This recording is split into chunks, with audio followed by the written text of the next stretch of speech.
آج کل کے دور میں طبیعتوں میں سستی اتنی آ گئی ہے کہ نوجوان بس فرض پڑھتے ہیں یا مشکل سے سنت نماز پڑھی اور پھر مسجد سے چلے جاتے ہیں. وقت بھی ہوتا ہے, کوئی ڈنڈا لے کے سر پہ نہیں کھڑا ہوتا کہ بھئی نکلو یہاں سے, وقت بھی ہوتا ہے, مگر طبیعت کے اندر نفل پڑھنے کا شوق نہیں ہوتا.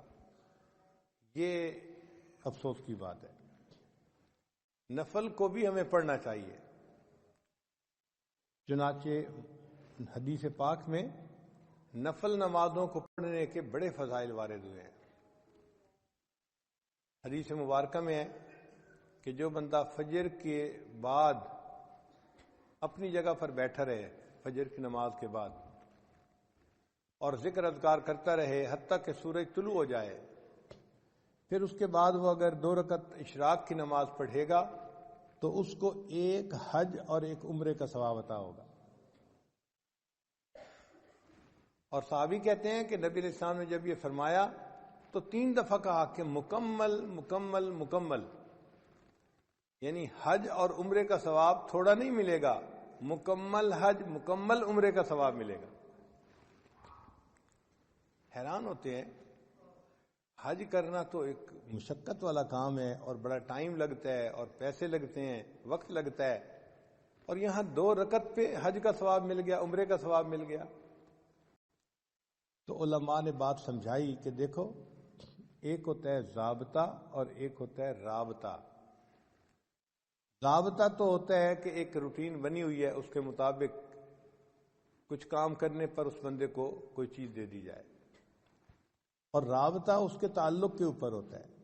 اب اس کی مثال یوں سمجھیں کہ آپ کے ہاں ایک مزدور کام کرتا تھا اور آپ اس کو روزانہ کے 500 روپے دیتے تھے مزدوری کے. ایک دن وہ غمزدہ سا بیٹھا ہوا ہے تو آپ اس سے پوچھتے ہیں کہ بھئی کیا ہوا؟ وہ کہتا ہے جی کہ میری بیٹی کی شادی ہے 1 ہفتے کے بعد, اور میرے پاس تو کچھ وسائل نہیں, تو میں بہت پریشان ہوں کہ میں بیٹی کی رخصتی کیسے کروں گا. اس کی بات سن کے آپ کے دل میں اس کے ساتھ ہمدردی پیدا ہوتی ہے. اب آپ اس کو 10,000 روپے دیتے ہیں, بھئی اپنی بیٹی کی شادی کے لیے میری طرف سے 10,000 روپے لیں. اب دیکھیں, ضابطہ یہ تھا کہ اس نے پورا دن مزدوری کرنی تھی اور 500 روپے کمانے تھے, اور جب مالک سے اس کا رابطہ ہوا تو 2 منٹ کی گفتگو کے بعد اس کو 10,000 روپیہ مل گیا. تو فرض نمازوں پہ انسان کو ضابطے کے مطابق اجر ملتا ہے, بہت زیادہ ہوتا ہے وہ بھی, لیکن جو فرضوں سے بھی آگے بڑھ کے کام کرتا ہے تو اللہ تعالیٰ کو اس پہ پیار آتا ہے, اور پھر بڑوں کی دین ہمیشہ بڑی ہوتی ہے. اللہ تعالیٰ اس بندے کو اپنے خزانوں سے دیتے ہیں اور بڑا انعام عطا فرماتے ہیں. آپ کے گھر میں ڈرائیور ہے, ایک دن وہ آپ کے پاس شہد کی بوتل لے کے آ گیا.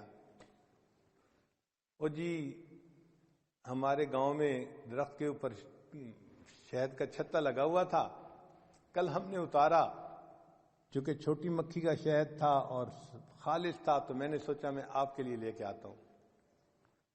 اب وہ شہد کی ایک بوتل آیا, لیکن آپ کے دل میں اپنی جگہ بنا کے چلا گیا کہ آپ نے سوچا کہ اچھا یہ مجھ سے اتنا تعلق رکھنے والا ہے کہ اس کو یہ خیال تھا کہ یہ شہد میں اپنے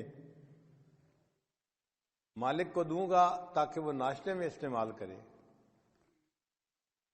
وہ شہد لانا اس کے لیے ضروری نہیں تھا, محبت کا اظہار تھا, لیکن اس محبت کے اظہار کی وجہ سے آپ کا تعلق اس کے جڑ گیا, اس نے آپ کے دل میں جگہ بنا لی.